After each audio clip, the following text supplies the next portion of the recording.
Vamos, hermanos, a abrir nuestra Biblia, por favor, a Romanos, capítulo 8. Versículo 24 dice: porque en esperanza fuimos salvos, pero la esperanza que se ve no es esperanza, porque lo que alguno ve, ¿a qué esperarlo? Pero si esperamos lo que no vemos, con paciencia lo aguardamos. Y de igual manera el Espíritu nos ayuda en nuestra debilidad. Y aquí presenta quizás una de esas debilidades, ¿no? del mismo cristiano. Pues, ¿qué hemos de pedir como conviene? No lo sabemos. Pero el Espíritu mismo intercede por nosotros con gemidos indecibles. Mas el que escudriña los corazones, hermanos, sabe cuál es la intención del Espíritu, porque conforme a la voluntad de Dios, intercede por los santos. Y luego dice, y sabemos. Mire qué certeza más hermosa, hermano. Y sabemos que a los que aman a Dios, todas las cosas les ayudan a bien. Esto es, a los que conforme a su propósito son llamados. Porque a los que antes conoció, también los predestinó para que fuesen hechos conforme a la imagen de su Hijo, para que Él sea el primogénito entre muchos hermanos. Y a los que predestinó, a estos también llamó, y a los que llamó, a estos también justificó, y a los que justificó, a estos también glorificó. Vamos a orar, hermanos. Bendito Padre Celestial, gracias te damos por este espacio tan precioso que hoy tenemos, Señor, en donde libremente podemos hablar de tu palabra, libremente, Señor, podemos comunicar el mensaje tuyo, Padre. Gracias por estos preciosos minutos que nos das. Ayúdanos, Señor, a aprovecharlos. Quita de nuestra mente y de nuestro corazón y de nuestro entendimiento todo aquello que pueda obstruir, que tu palabra pueda llegar, que pueda penetrar a nuestra vida, a nuestro corazón, Señor. Te lo pedimos, por favor. Que esos conceptos que muchas veces traemos del mundo, que traemos de malas doctrinas, que traemos podamos, Señor, ser libres de eso en esta mañana. Señor, te lo pedimos, por favor. Y que tu palabra, Padre, pueda tocar nuestro corazón, pueda llevarnos a un mejor y mayor entendimiento, Señor, de el maravilloso plan que tú diseñaste para la salvación del mundo, Señor. Gracias, Padre. Te lo pedimos y te lo agradecemos todo en el nombre de Jesús. Amén. El apóstol Pablo, hermanos, nos ha dicho en el versículo 28. Miren lo que dice el versículo 28. Y sabemos, ese pasaje no lo sabemos, ¿sí o no? Vamos a ver, digámoslo todos. Y sabemos.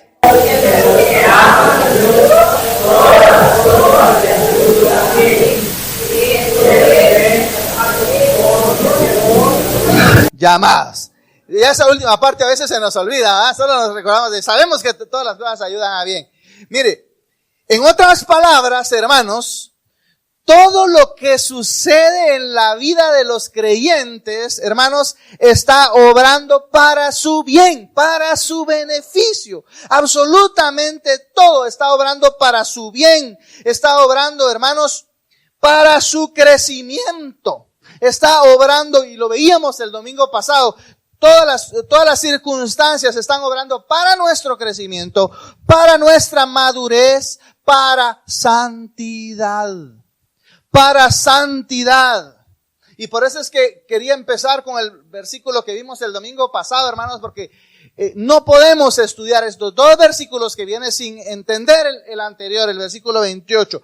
Todo está obrando para nuestra santidad. Entonces, no tenemos que quedarnos simplemente, hermanos, con todo ayuda bien a los cristianos. No podemos quedarnos solo allí, sino más bien todas las circunstancias de la vida son para hacernos más santos. Son para hacernos, hermanos, más parecidos a Cristo. Por eso lo dice el versículo 29. Y entremos al versículo 29. Dice, porque a los que antes conoció, también los predestinó. ¿Para qué, hermano? ¿Para qué los predestinó? para que fuesen hechos conforme a la imagen de su Hijo. Para eso los predestinó, para que fuesen hechos conforme a la imagen de su Hijo. ¿Y eso qué es, hermanos? En una sola palabra. Eso es santidad. Es santidad. Hermanos, podemos sintetizar entonces que lo que Dios trabaja en nosotros a través de las circunstancias es la transformación.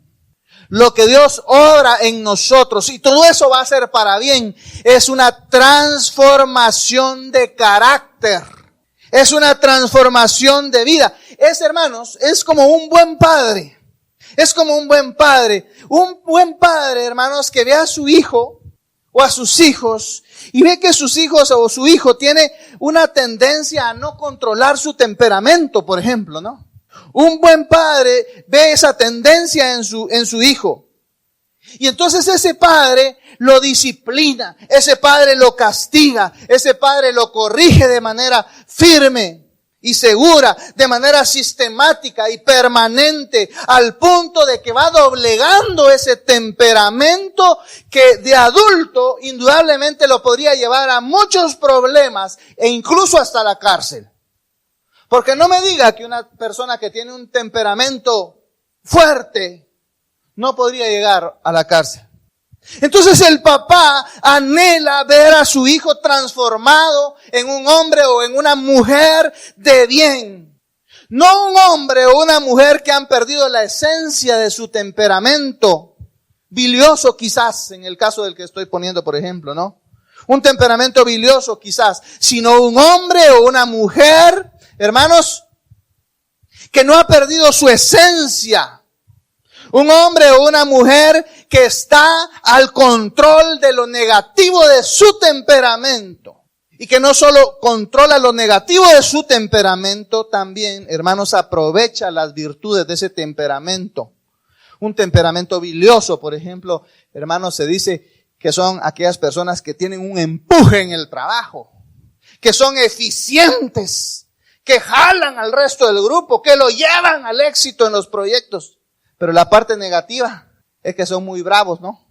Y pueden desarmar un equipo de trabajo. Pero el anhelo de un buen padre que descubre ese temperamento en su hijo es no que pierda su esencia y lo positivo de ese temperamento, sino que, hermanos, aproveche las virtudes en un liderazgo positivo, excelentes trabajadores, no solo en la sociedad, sino excelentes en el ministerio también. En pocas palabras, hijos que se han dejado controlar por Dios. Ahora, Dios entonces, hermanos, está convirtiendo a sus hijos en personas con dominio propio.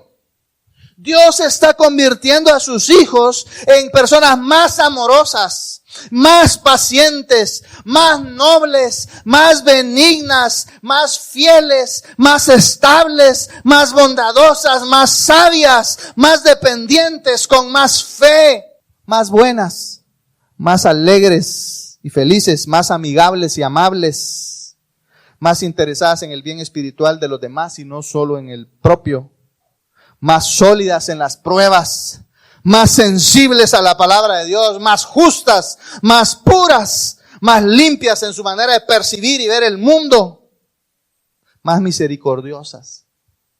En pocas palabras, hermanos, nos está haciendo más como Cristo, porque Cristo es todo eso y más. Y entonces podemos entender mejor cuando dice, porque a los que antes conoció también los predestinó para que, ¿qué? Fuesen hechos conforme a la imagen de su Hijo, hermano. Conforme a la imagen de su Hijo. Dios está convirtiendo a sus hijos en personas mejores, más parecidas a Cristo. Pablo, hermanos, no le está prometiendo a usted y a mí, ni a la iglesia, hermanos, no nos está prometiendo una vida más fácil y más cómoda. Porque a veces se interpreta así ese pasaje. Todas las cosas ayudan a bien a los que aman a Dios. No nos está prometiendo una vida más fácil y más cómoda a los cristianos, sino más bien, hermanos, está diciendo que todas las cosas humanamente buenas o malas que le están pasando a los creyentes, Dios las usa, hermanos, en nuestros corazones, para que estos corazones sean formados, sean humillados, sean quebrantados y sean perfeccionados a la imagen de Cristo.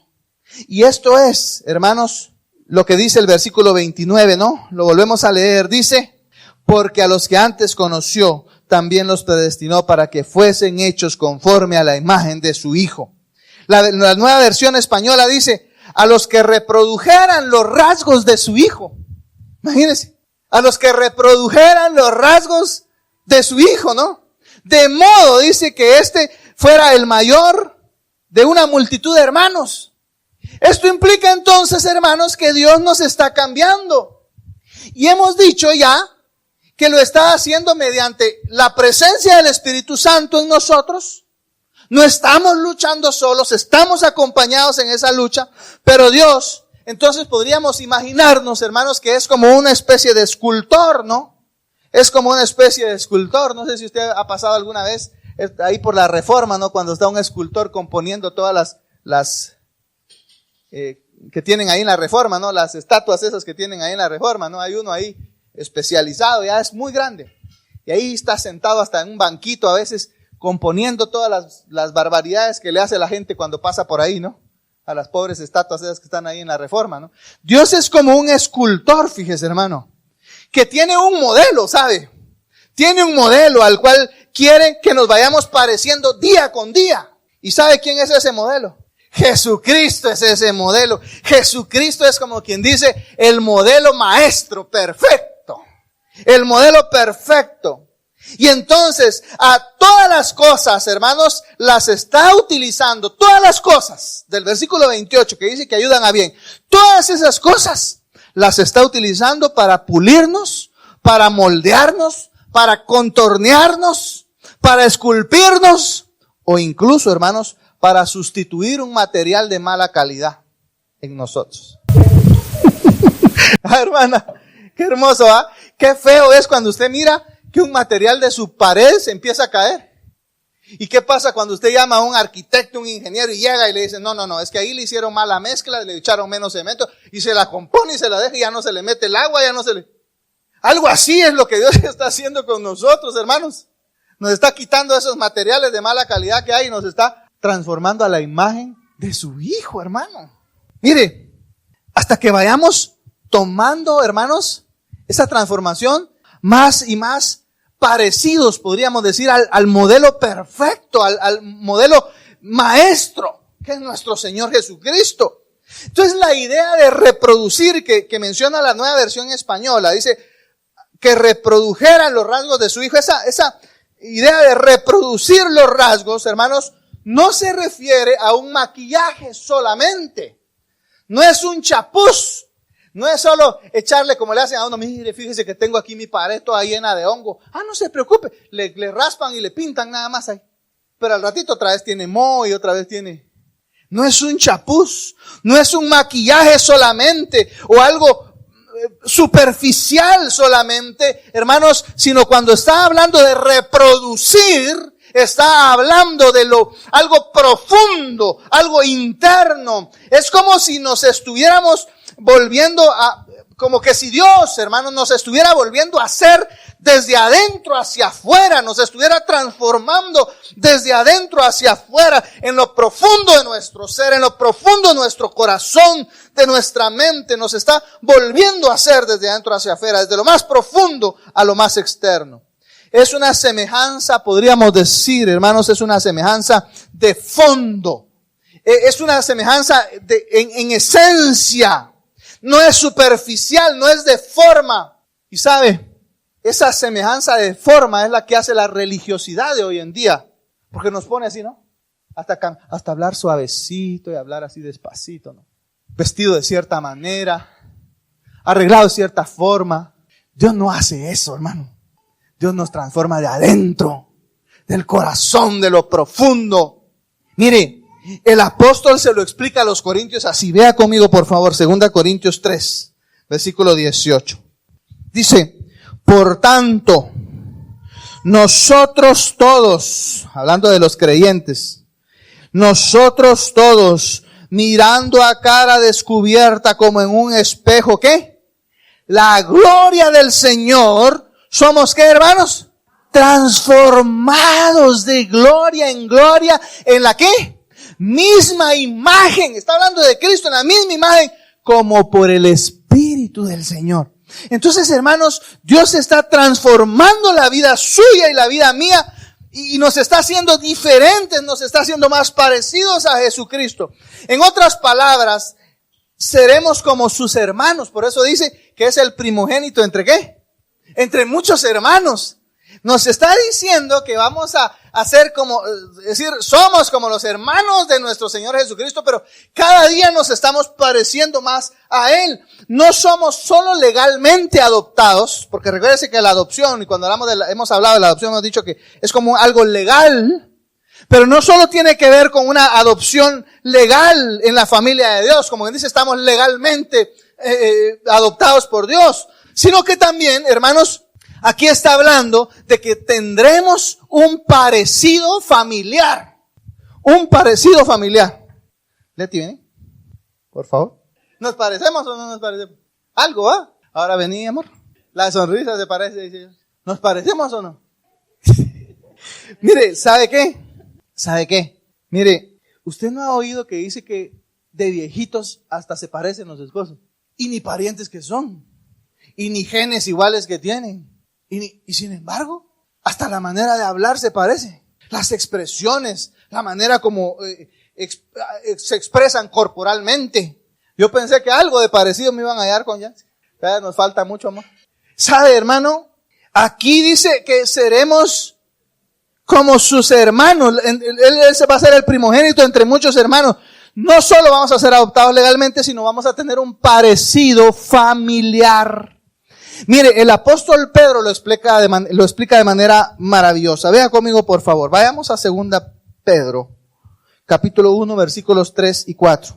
Mire, dice, como todas las cosas que pertenecen a la vida y a la piedad, nos han sido dadas por su divino poder, mediante el conocimiento de aquel que nos llamó por su gloria y excelencia, por medio de las cuales nos ha dado preciosas y grandísimas promesas, para que por ellas llegaseis a ser, ¿qué dice, hermano?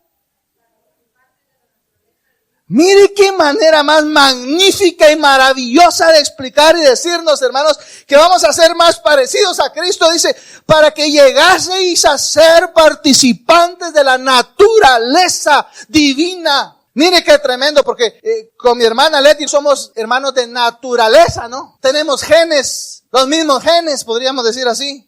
Pero aquí está diciendo que aunque no los tenemos, vamos a llegar a ser participantes de la naturaleza divina. Esto es como si con el nuevo nacimiento, hermanos, esto es como si con el nuevo nacimiento, al ser adoptados por Dios, empezara a cambiar nuestro ADN. Espiritualmente hablando, empieza a cambiar nuestro ADN mismo y llegamos a ser, dice este pasaje, participantes de la naturaleza divina. Esto lo hace, hermanos, ¿cómo lo hace? Lo hemos visto en el domingo pasado. ¿Cómo es que llegamos a ser participantes de la naturaleza divina?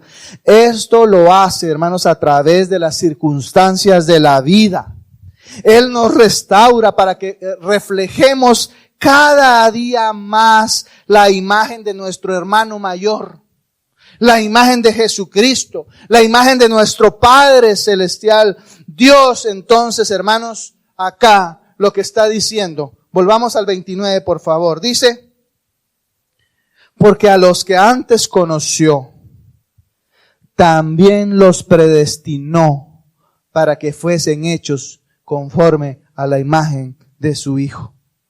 Hermanos, Dios entonces predestinó a la iglesia. Dios predestinó a los creyentes. Dios predestinó a su esposa, a aquellos que mediante su libre albedrío tomaron la decisión de escudriñar las Escrituras. Esas Escrituras que produjeron fe y que los llevaron a tomar una decisión por Dios. Los llevaron a creer en el evangelio. Los predestinó, dice aquí. Y no está diciendo que los predestinó para salvación. Está diciendo que los predestinó ¿para qué, hermanos? Para que fuesen hechos conforme a la imagen de su Hijo. Los predestinó, hermanos, no para salvación, porque está hablando a quienes ya son salvos aquí. Le está hablando a quienes ya son salvos. Le está hablando a la iglesia. Y sabe, no podría ser de otra manera, porque son los creyentes, hermanos, los únicos que mediante el poder del Espíritu y las circunstancias de la vida pueden llegar a ser conforme a la imagen de su Hijo. El no creyente nunca puede llegar a ser conforme a la imagen de su Hijo, a menos que crea en el evangelio. Entonces está hablándole a creyentes y está diciendo que los creyentes fueron predestinados, la iglesia fue predestinada para llegar a ser conforme a la imagen de su Hijo, y eso es factible porque ya somos hijos, porque tenemos al Espíritu, porque Él nos está transformando a través de las circunstancias de la vida. No podría ser de otra manera. Solo los creyentes, mediante el poder del Espíritu y las circunstancias, pueden llegar a ser conforme a la imagen de su Hijo. O como dice el apóstol Pablo a los Efesios. Vayamos por favor, Efesios capítulo 1, versículos 3 al 6. Bendito sea el Dios y Padre nuestro Señor Jesucristo, que nos, ¿en qué está hablando? ¿En singular o en plural? Dice, nos bendijo. Entonces, ¿a quiénes les está hablando? A los cristianos, a los creyentes. Nos bendijo con toda bendición espiritual en los lugares celestiales en Cristo. Entonces, ¿a quiénes les está hablando? A los que están en Cristo. Y dice, según nos escogió, ¿cómo? ¿A los que están en quién? ¿Quiénes son los que están en Él? Los cristianos. Entonces está hablándole a los que están en Él. Que dice que según nos escogió en Él, a los que están en Él, antes de la fundación del mundo. ¿Para que qué dice? ¿Para qué nos predestinó? ¿Para qué nos escogió? Está hablando de lo mismo de Romanos que estamos estudiando, hermanos. Dice, para que fuésemos santos, nos escogió a los creyentes, hermanos. Para que fuésemos santos y sin mancha delante de Él, en amor, habiéndonos predestinado, ¿para qué? Ser adoptados hijos suyos mediante Jesús. ¿Por medio de quién, hermano? Esto es en Cristo, según el puro afecto de su voluntad, para alabanza de la gloria de su gracia, con la cual nos hizo aceptos. ¿Cómo? En Él, en Cristo, en el amado. Entonces Pablo está hablando aquí, hermanos, de un grupo. Está hablando de un grupo, no está hablando individualmente. Está hablando, dice, nos bendijo, nos escogió, fuésemos, habiéndonos, nos hizo. Entonces, al igual que en Romanos, está hablando en plural, no en singular. No está hablando de personas individuales, está hablando de un grupo. ¿Qué grupo? Está hablando de los creyentes. Está hablando de aquel grupo de personas que oyeron el mensaje del evangelio y de manera individual y voluntaria tomaron su decisión. ¿Qué dice Juan capítulo 5, versículo 24? Yo sé que ustedes se lo saben. Dice, el que oye mi palabra y cree en el que me envió, ¿qué dice? Tiene vida eterna. Este grupo de creyentes, hermanos, fueron unidos, podríamos decir así. Fueron unidos, dice el apóstol Pablo, en un cuerpo. Fueron unidos en un cuerpo. Y esto es lo que el Nuevo Testamento se le conoce como estar en Cristo. Cuando alguien recibe al Señor, hermano, recibe a Cristo, entra a formar parte del cuerpo. Me gusta una imagen que tienen nuestras lecciones. Vamos a ver si se las puedo proyectar por acá. Cuando alguien recibe al Señor, hermanos, por el efecto de la palabra de Dios, ¿qué pasa?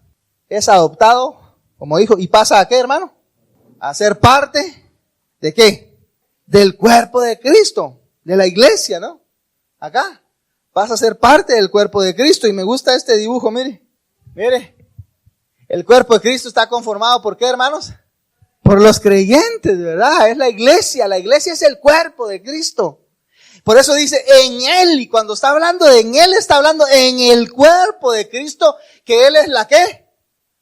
La cabeza, y todos los creyentes somos el cuerpo de Cristo.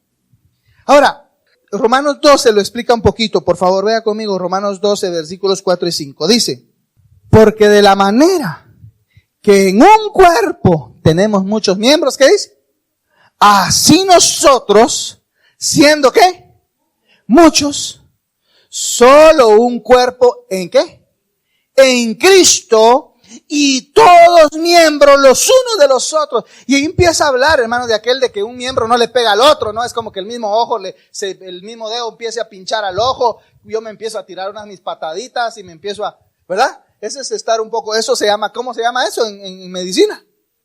Cáncer se llama, ¿verdad? Cuando empiezan las células del cuerpo a atacarse a sí mismas, ¿no?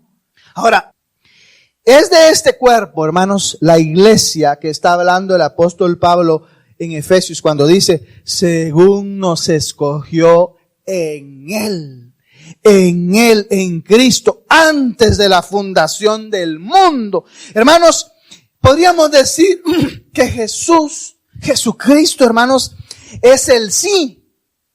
¿Lo explico? Jesucristo es el sí. Mire, es el sí de Dios para un mundo perdido.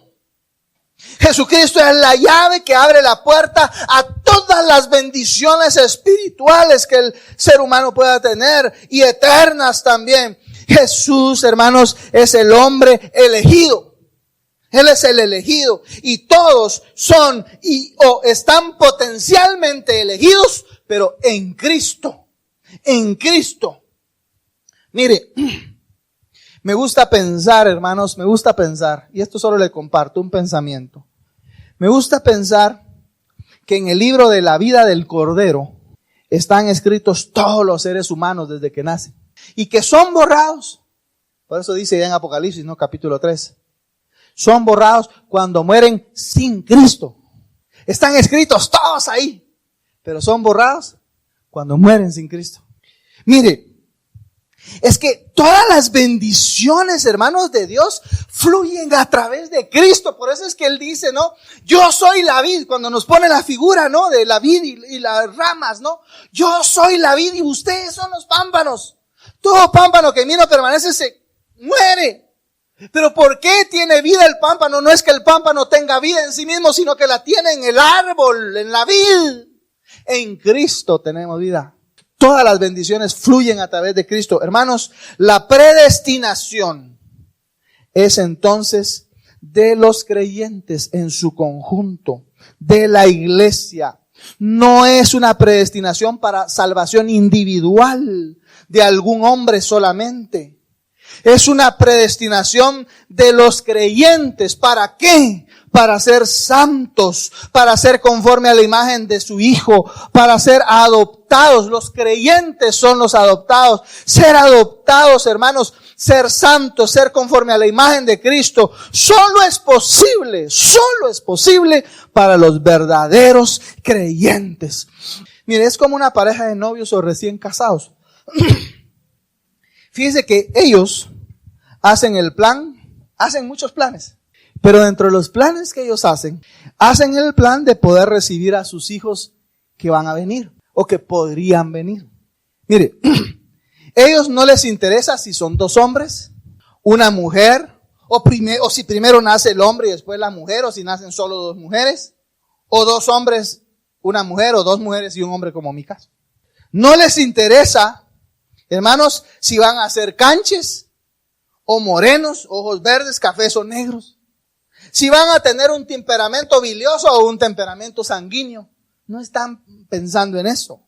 Sin embargo, estos padres planean que van a preparar su casa para recibirlos. Les preparan un espacio lo más apropiado dentro de sus posibilidades. Lo más apropiado. Este va a ser el cuarto de nuestros hijos y aquí pues lo vamos a pintar de amarillo para que así no importa si es nena o es nene, pues ahí combina, ¿verdad? Y además el amarillo estimula la inteligencia y entonces el amarillo ahí va a estar. Y entonces empiezan a preparar espacios apropiados. Quizás hasta piensan en nombres con un verdadero significado, ¿no? De uno y otro género. Nosotros pasábamos pensando, ¿no? Vamos a ver. Y digo yo, ¿qué es lo más maravilloso para mí? Y entonces le pongo a mi hija Cané. Bueno, la gracia de Dios. ¿Y ahora qué hago? ¿Y si nace otra hija? ¿Y si nace un varón? Bueno, si nace una hija le voy a poner misericordia de Dios. Gesed, Wilet Gesed. ¿Qué es lo más maravilloso para mí? Es Cristo, Él es mi Salvador, Joshua. Entonces uno empieza a pensar qué nombre les va a poner, si un buen significado, se ponen de acuerdo cómo los van a enseñar, cómo los van a instruir, qué mecanismos de disciplina van a utilizar, qué tipo de educación le van a dar, si van a favorecer o no sus talentos artísticos o incluso hasta deportivos, ¿no? Los padres entonces, hermanos, hacen el mejor plan que puedan tener según su leal saber, que favorezca a sus hijos que un día van a venir, para que cuando estos vengan, un día se conviertan en hombres y mujeres de bien para la sociedad y la iglesia, no solo para la sociedad. ¿Está pensando usted si sus hijos van a ser de bien para la iglesia? ¿Cómo los está preparando para que sean de bien y de servicio al Señor? Pero finalmente, ¿sabe? Los hijos van a tomar su decisión. Ellos van a tomar la decisión si se van a convertir en hombres y mujeres de bien como sus padres quisieran o van a seguir por un mal camino. Eso es lo que Josué les dice, ¿no? Escogeos hoy a quien sirváis. Ellos van a escoger. Así que padres, si ustedes han hecho un buen trabajo, ya no sientan cargo de conciencia si sus hijos tomaron un mal camino. Porque algunos pasan remordiendo, ¿qué habré hecho mal? Que no, ellos decidieron. Su libre albedrío lo decidieron. Ahora imagínese Dios, hermano. Ahora imagínese Dios. Dios, hermano. Y por eso le puse a esta imagen el plan de salvación para el mundo entero. Hermano, Dios hizo un plan de salvación para el mundo entero. Un plan perfecto. Y por eso es que el apóstol Juan, hermanos, el apóstol Juan, dice el apóstol Juan que la muerte de Cristo fue planificada desde el principio de la creación. Mire, en Apocalipsis capítulo 13, versículo 8 dice, se los leo, dice, y la adoraron todos los moradores de la tierra cuyos nombres no estaban escritos en el libro de la vida del Cordero, que fue inmolado desde el principio del mundo. No es que literalmente Cristo murió desde el principio del mundo, sino que iba a morir, pero estaba en el plan perfecto de Dios para sus hijos, para el mundo. Fue planificado. Dios planificó cada detalle de su plan de salvación para el mundo entero, hermano. No fue una planificación a rajatablas como las que hacemos nosotros muchas veces hoy en día, ¿no? Y por eso salen malos proyectos. No planificamos, ahí de último momento estamos corriendo para ver cómo tapamos todos los hoyos que estamos dejando. Dios no fue así con la salvación. No fue una planificación solo para beneficiar a unos pocos, ¿no? A unos pocos que iban a caminar por el camino angosto y a unos muchos que iban a caminar por el camino. No fue una planificación para beneficiar a unos. Eso iría en contra de la naturaleza de Dios. Es un Dios amoroso y justo para todos. Iría también en contra de la universalidad de la salvación, porque entonces la salvación sería para unos y no para todos. Y entonces el apóstol Pedro lo explica. Por favor, vea conmigo 2 Pedro 3:9. Yo sé que ustedes se lo saben. 2 Pedro 3:9 dice, el Señor no tarda su promesa como algunos la tienen por tardanza, sino que es paciente para con nosotros, no queriendo que, ¿qué, hermano? Que ninguno perezca, sino que, ¿qué? Sino que los escogidos, dicen algunos, ¿no? No, sino que todos procedan al arrepentimiento. La salvación es para todos, no es para unos. No sé de dónde se sacaron eso, hermano. Me frustra a veces ver eso. Y oye a los grandes teólogos y todo enseñando que así fue. Solo repitiendo lo que enseñaron los gnósticos en los primeros siglos, porque los gnósticos fueron los que empezaron con eso. Hermano, iría en contra de la naturaleza de Dios. El apóstol Pedro, lo explica. Dios no quiere la perdición de ninguno, ni hizo un plan para perder a algunos y salvar a otros. Su plan de salvación incluye al mundo, hermanos, porque no envió Dios a su Hijo al mundo para condenar al mundo, sino ¿para qué? Para que todo el mundo sea salvo por Él. Todo el mundo.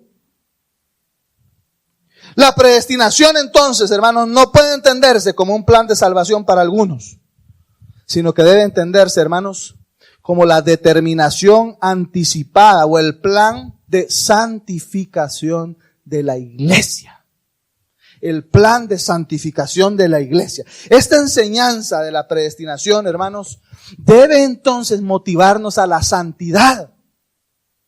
Debe motivarnos a la santidad. Usted incluso podría decirme hoy en día, mire hermano, yo creo un poco diferente a usted en relación a la predestinación. Pero yo quiero decirle algo. Si nuestra creencia en relación con esta doctrina no nos lleva a la santidad,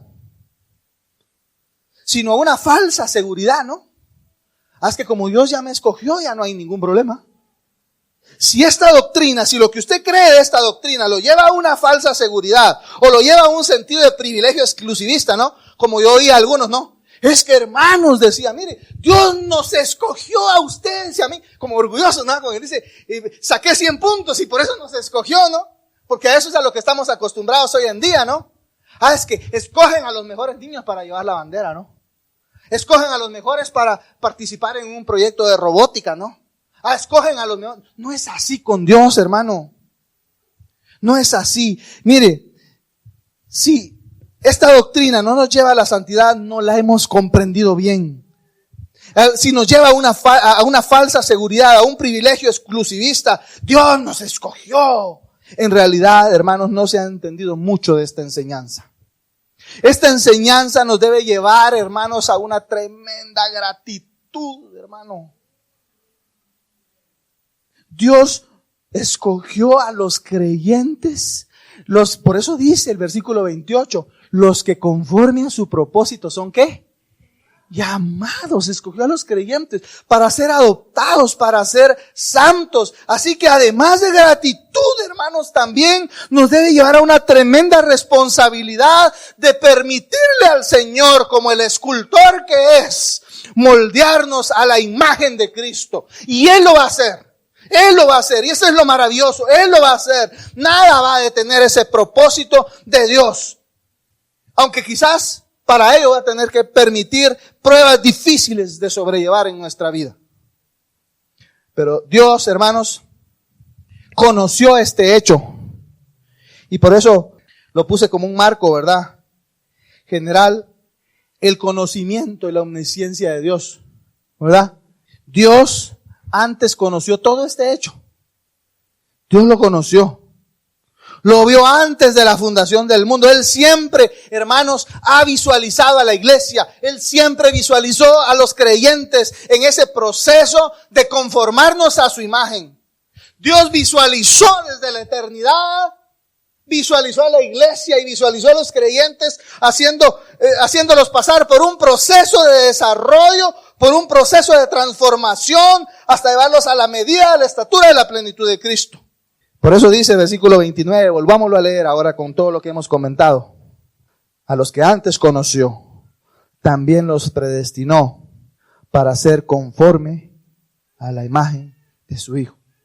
Ahora, Pablo, hermanos, ahora expone mediante una lista de 5 verbos activos, dijeran los que les gusta la gramática, verbos activos, que al final es como redundante, porque los verbos, ¿qué significan? Acción, ¿verdad? Pablo entonces aquí menciona 5 verbos. El proceso menciona a través de esos 5 verbos, ese proceso mediante el cual Dios transforma a los creyentes conforme a la imagen. Y es necesario entender que estos verbos, hermanos, que mencionan en el versículo 30, cada verbo hace referencia al mismo grupo de personas. ¿De quiénes viene hablando? Ya lo dijimos. ¿De quiénes, hermanos? De los creyentes, de la iglesia, de los cristianos, ¿verdad? Entonces, esos verbos hacen referencia, hermanos, a ese mismo conjunto de personas. No habla de algunos, no habla de la mayoría.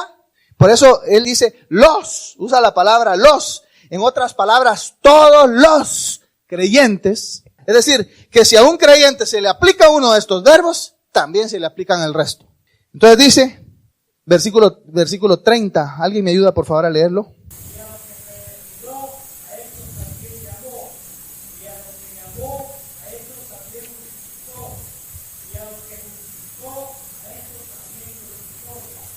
Si vimos desde el versículo 28, ahí habla de un verbo que es conoció, ¿no?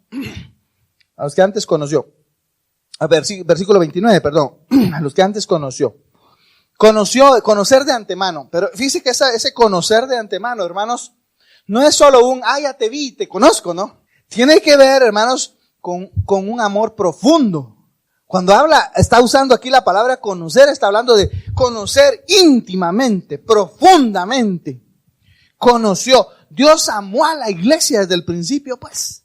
Lo que está diciendo ahí, cuando está diciendo que a los que antes conoció, está diciendo los que amó a la iglesia desde el principio, pensó en ella, pensó en la iglesia, pensó en el cuerpo de Cristo.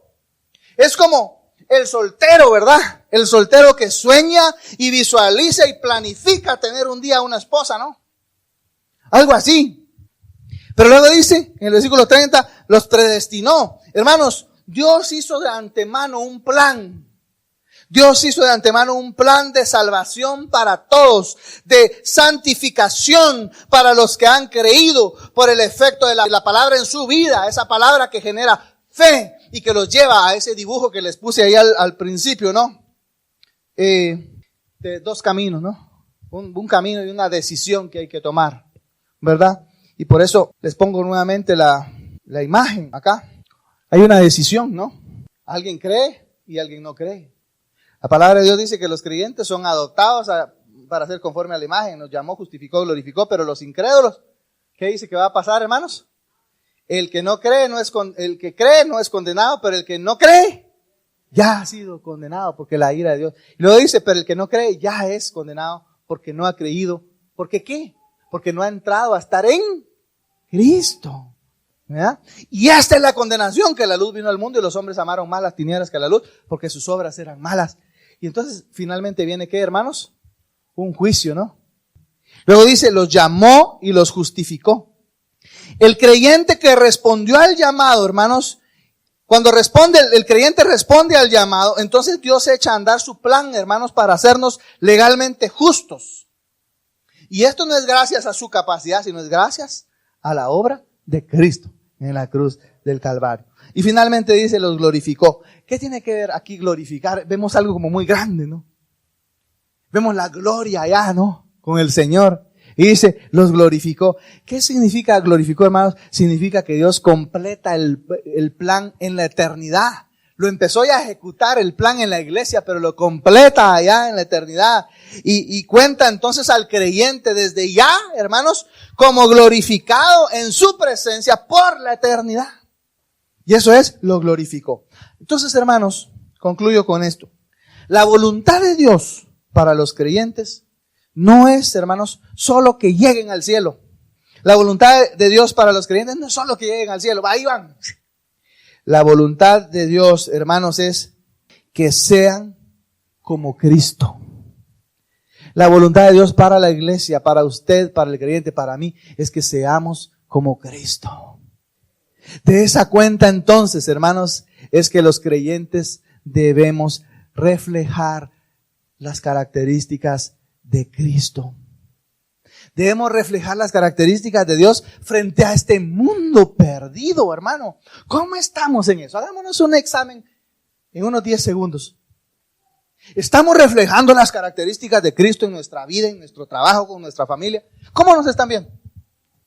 Ojalá las personas no digan, para ser cristiano así, mejor sigo como estoy, dice. Hermanos, esto en realidad, podríamos decir así, ser como Cristo, hermanos, será nuestro mayor y mejor testimonio para el mundo. Debería de ser como nuestra mejor manera de evangelizar al mundo. Es que yo no tengo palabras. Ok, no importa, está viviendo como Cristo. Es que yo soy de difícil palabra, dijo Moisés. Está reflejando las características de Cristo. Hermanos, le damos gracias a Dios por amarnos tanto, hermanos, tanto, que usa todas las circunstancias de la vida para hacernos más santos, hermano. No seamos necios y rebeldes. No seamos necios y rebeldes. Permitámosle al escultor divino moldearnos, esculpirnos a la imagen de su Hijo. No seamos necios. Mire, es como aquel niño que usted le dice, mi hijo, mira, no se vaya por ahí. Se va a lastimar. ¿Y qué hace el niño? Pero ¿sabe qué es lo peor? Que ya se lo dijo ya se lastimó y se vuelve a ir por ahí. Ese es ser necio, hermano. No seamos necios.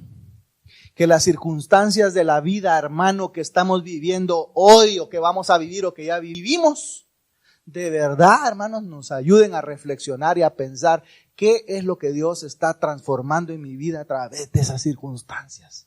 Que las circunstancias de la vida no pasen por gusto. Sigamos siendo los mismos a pesar de las circunstancias. ¿Sabe? Yo a veces he pensado, y esto es nada más un comentario mío, que a veces Dios no me deja salir de las circunstancias difíciles por necio. Porque si yo ya hubiera aprendido la lección, ya Dios me hubiera pasado a un siguiente paso. Ya hubiera salido del problema. Pero como soy necio, ahí me tiene, y ahí me tiene, y ahí me tiene hasta que aprendo. Cierro mi pensamiento. No permitamos, hermanos, no nos permitamos seguir siendo los mismos. Que las circunstancias de la vida que Dios quiere usar a nuestro favor para hacernos a la imagen de Cristo, de verdad, nos vayan convirtiendo en personas más transformadas, más maduras. Hasta que dice el apóstol Pablo, no pretendo yo haberlo ya alcanzado todo, pero prosigo, ¿no? Por ver si logro asir aquello por lo cual fui asido por Cristo.